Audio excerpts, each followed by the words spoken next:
नमस्कार, मी डॉक्टर प्रतीक Patil, medical oncologist. मागील माझ्या व्हिडिओवर अनेकांनी प्रश्न विचारला की डॉक्टर तंबाखू सोडायचे आहे पण कसं करायचं ते। तर सर्वप्रथम एक गोष्ट लक्षात ठेवा, तंबाखूचे व्यसन हे इच्छाशक्ती कमी असल्याचे लक्षण नाही आहे। हे निकोटीनचे व्यसन आहे आणि त्यावर प्रभावी उपचार उपलब्ध आहे। तंबाखू सोडण्यासाठी सर्वात पहिले एक क्विट डेट ठरवा। पुढील 1 ते 2 आठवड्यांमध्ये एखादी तारीख निवडा आणि त्या दिवसापासून तंबाखू पूर्णपणे बंद करण्याचा निर्णय घ्या। त्यानंतर तुम्हाला तंबाखू खाण्याची किंवा सिगरेट ओढण्याची इच्छा होते का ते ओळखा।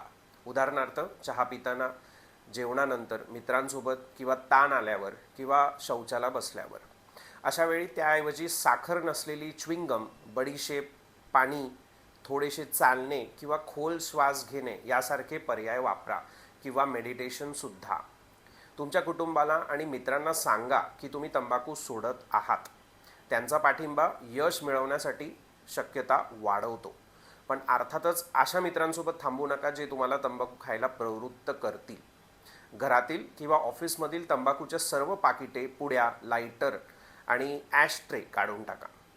पहिल्या काही आठवड्यात चिडचिड, अस्वस्थता, तंबाखूची तीव्र इच्छा किंवा लक्ष केंद्रित करण्याची अडचण होऊ शकते।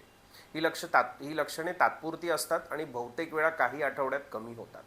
जर व्यसन जास्त असेल किंवा स्वतः प्रयत्न करूनही वारंवार अपयश होत असाल तर तुम्ही डेफिनेटली माझा सल्ला घ्या ओपीडीमध्ये येऊन।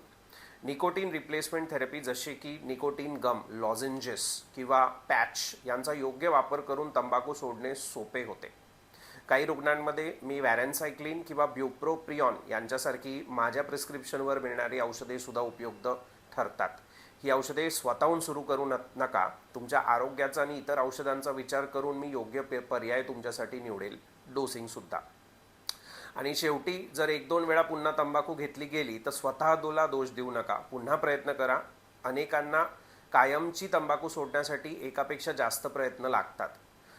तंबाखू सोडण्याचा सर्वोत्तम दिवस हा काल होता, पण दुसरा सर्वोत्तम दिवस म्हणजे आज आहे। तर हा व्हिडिओ अशा प्रत्येक व्यक्तीपर्यंत पोहोचवा ज्याला याची गरज आहे। कदाचित तुमचं एक शेअर कोणाचं तरी आयुष्य वाचवू शकतं। धन्यवाद।